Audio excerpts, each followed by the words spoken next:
All right, so in this video, I'm going to install some self-leveling compound over a bathroom floor and over a heated flooring system. And one of my favorite types is the Ardex Liquid backer board.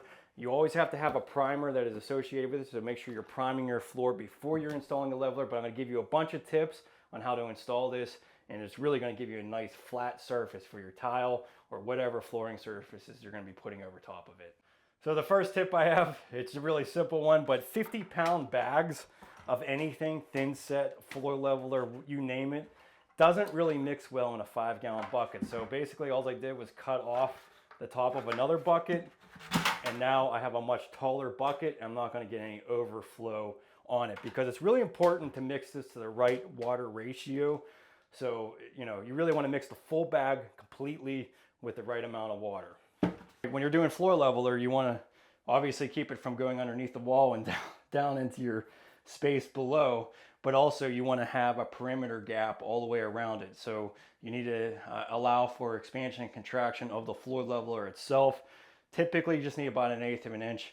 The spray foam is going to end up giving you a little bit more of that, but spray foam really does work out well, and that's why I'm going to spray it now so that it has enough time to harden up. So then once I do my priming, I can actually get to the floor leveler. So I'm just going to go all around the perimeter of the room.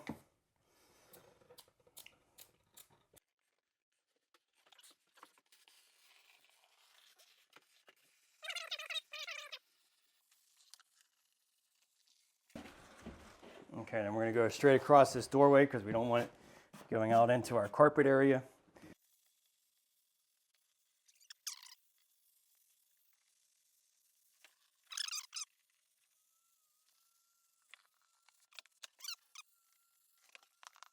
So for primer, for the self-leveler, I'm going to use Ardex 51, P51, and then be generous with it and just brush this all in to your substrate. Primer is important for that floor leveler to bond correctly, so don't be stingy with it. You really want to get a nice long level or any type of level in a straight edge and evaluate the levelness of your floor. And if you want to address levelness, you're going to have to put some screws or some kind of indicator to the height that you want to pull it. So I got a 6-foot level here, and it looks like, just going on the heated flooring, obviously I have the heated flooring here, but yeah, basically it looks like I have just a little bit to raise over here. So I'm just going to put a screw and get this to level.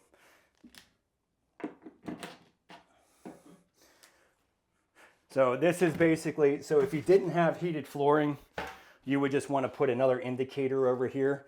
So like another screw, because you're going to want to have at least 1/8 thickness on your entire floor. So if your high spot is over here near the toilet area, you want to make this an 1/8 inch thick and then bring this over to level. So I'll just put a screw here anyways, but I could pretty much just go right over top of that heated flooring wire.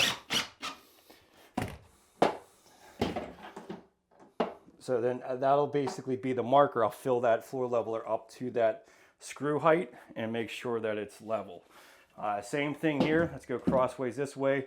That actually looks pretty level, but we want to basically go off of this low point here now. So let's just make sure that looks good here, and it actually does. So I really don't have to put an indicator here because I'm basically just going 1/8 inch over this entire floor area. So evaluate this, make sure that this is level before you get started, and if not, put some screws underneath of it to get it level. All right, so then there's really two different ways about spreading the floor leveler. One is a gauge rake. So this is an adjustable gauge here that I can fluctuate the thickness of what I want it to be. So this would be great on a floor that I don't have floor heating. This isn't going to work very well here because this is going to drag against my wires. I'm going to have a hard time with it. Second is just a big flat trowel. You don't necessarily have to go out and buy these tools. You can just use a large trowel of some sort just to smooth it out. So you're not really, this isn't very expensive, but you don't have to run out and get this if you don't want to go that expense. You could even use a 2-foot level and just kind of basically push it around. All this is really doing is agitating it so you can get this to the level and the thickness that you want it to be. But these are nice. Putting it on a painter pull will allow me to grab it and drag it to the places that I need it. Getting the right amount of water is key, and like I said, you want to be mixing the full bag so that you're making sure that you get the right consistency. So 6 quarts.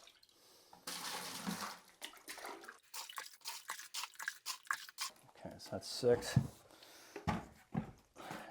A good mixer is really awesome. If any of you guys are contractors, this Collomixer really is awesome. It really makes a difference. I highly recommend it, but it is a kind of an expensive mixer, but it does a great job.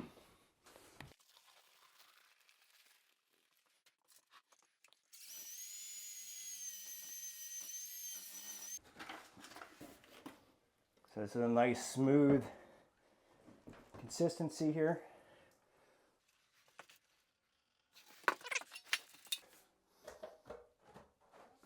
And just basically push this towards the tub. And really what I'm looking for here is really just to cover these wires nicely.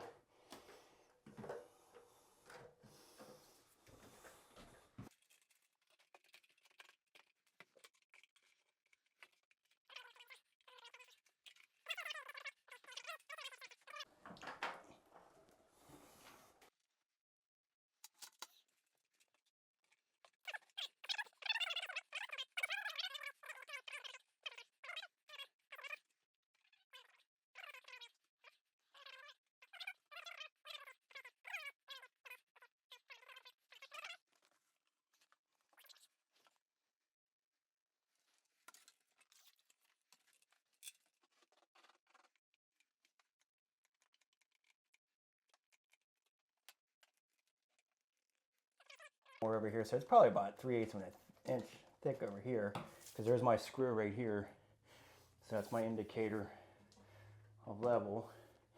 But yeah, just agitate it a little bit, and so it'll flatten out, it just doesn't go to level. But yeah, self-leveler, really easy to install, yeah, we'll have a nice flat surface for our tile now.